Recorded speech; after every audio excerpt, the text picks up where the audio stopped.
What's up, guys? This is That One Apple Guy back at it again with another video. And today we're going to be going over the Google Pixel 6a in 2025. Now, this device was released on May 11th of 2022. And as you may know, with Google Pixel's A-series devices, they are the budget, or should I say mid-range models of the Google Pixel series. Now, this is not the 6th generation A Pixel. This is actually going to be the 3rd generation A Pixel, with the first A Pixel being the Pixel 3a, which was released in 2019. Now, this was the first Google Pixel phone with the Google Tensor chip, the first Pixel A series phone, as I should say, with the Google Tensor chip. That is Google's manufactured by Google processor instead of using someone like Snapdragon's chipsets. We're going to go over that more later. We're going to first start out with the design of this device. So, we're getting a two-tone finish on the back, but this is plastic, so it's really scratchable. Mine's pretty scratched up here, but I have the, I'm not sure what it's called, but it's like the black color. Dark gray on the bottom, light gray on the top. I love this two-tone. I wish they would still do this, but they don't. We do have the first Pixel A series with the camera bar, with a dual camera setup and a flash. This is a plastic camera bar, a glass camera cover. Towards the right, we do have aluminum sides. We obviously have our power and volume, just like in Pixel fashion. Up top, we have 2 antenna lines and our mic. Towards the left, we just have our SIM card slot. And towards the bottom, we have our microphone, our USB-C port, which charges at 18 watts and 18 watts only, and 1 out of 2 dual speakers. So we have one up in the earpiece also. And up front, we have a 6.1-inch 1080p OLED screen with, unfortunately, 60 Hz refresh rate. Now, this screen looks really nice. I'm not sure if this is in frame. Hold on. Oh, I can zoom out. Okay. I'm using this new camera app, but that probably wasn't in frame the whole time. But anyways, this is a 6.1-inch 1080p AMOLED screen, but unfortunately 60 Hz. Now, it's a really good looking screen. It looks great, but, you know, it's downed by its 60 Hz refresh rate. It really doesn't look good with 60 Hz. Like, it is pretty slow, and it's a pretty fast processor, which we're going to go over more later, but it's like, it doesn't feel smooth whatsoever with the 60 Hz refresh rate, and this is like the first Pixel to really show that. Like, it shows that it's a 60 Hz. You can tell that it's 60 Hz. My Pixel 3a, it doesn't really show that it's 60 Hz. You can't really tell. But this, you definitely can. It's slow, it's sluggish, but, you know, it gets the job done. Swiping up to go home's fairly smooth, but the app drawer, yeah, you can tell it's 60 Hz. But overall, not a bad screen. It has Corning Gorilla Glass 3, so it's a little bit of an older Gorilla Glass, but you get a screen protector, and that will solve that.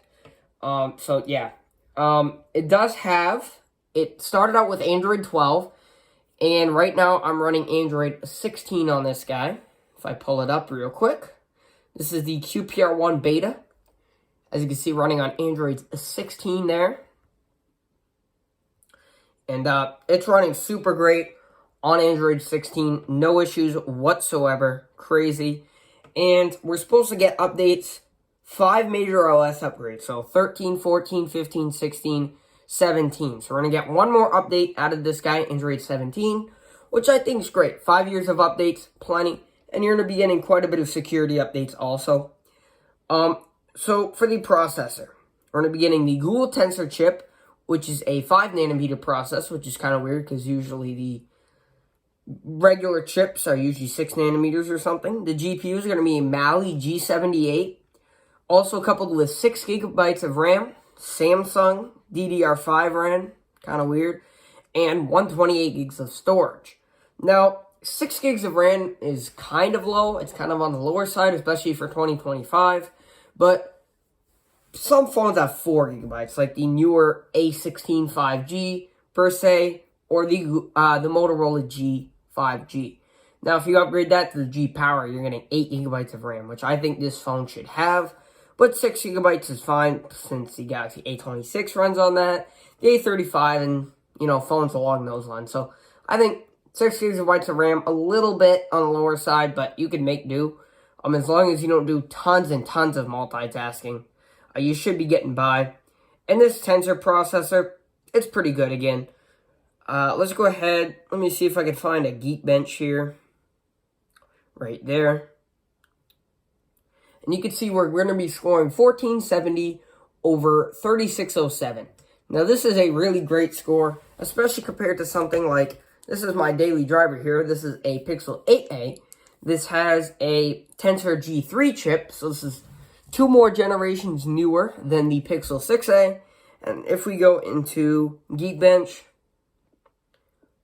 you could see it's not too much of a big increase. It's like 100 or so for the single core and about 100 or so for the multi-core. It's really not a huge difference, but with the 120 hertz, it's definitely a lot faster. But still, like, this Pixel 6a is really fast still. It gets by in everything. Like, you will not have a problem with performance at all, except for gaming. The Tensor, and even still nowadays, like the Tensor G3s, the Tensor G4s, they struggle with gaming. Like, the Tensor G3, I had 0 problems with gaming, but I heard if you push this processor, it's not so nice. But I've really never had a problem with the Tensor G3 in the gaming performance perspective. But the Tensor G1, let me tell you, this thing sucks at gaming. Heavier gaming at that. Like, I was playing, I believe it's Call of Duty or PUBG Mobile on this guy, and it kept stuttering. Either that, or it played rarely smooth, but the phone heated up very much where the chipset is up here, where the motherboard is. Blur that, but it definitely heated up quite a bit. So, it's either going to be very hot while gaming or chug along, but overall, just doing simple tasks, very, very smooth. And playing some simple games like Block Blast, you're not going to have an issue at all with this phone. It might take a minute or two to load, again, because it's not a gaming chipset. But you can see, you can play Block Blast all you want. It's going to show up with adverts, whatever. But it really still feels like a modern phone, even though this phone's 3 years old. 3 years old. Still really feels like a modern chipset. I have never had this phone freeze on me or lock up in any way. I had my Pixel 8a lock up just a couple times, but I'm really harsh on that phone. That's my main phone, so this guy never locked up on me. I didn't use this phone much, but really, it's great. Like, it's a super good performer. Performs great. No lag whatsoever.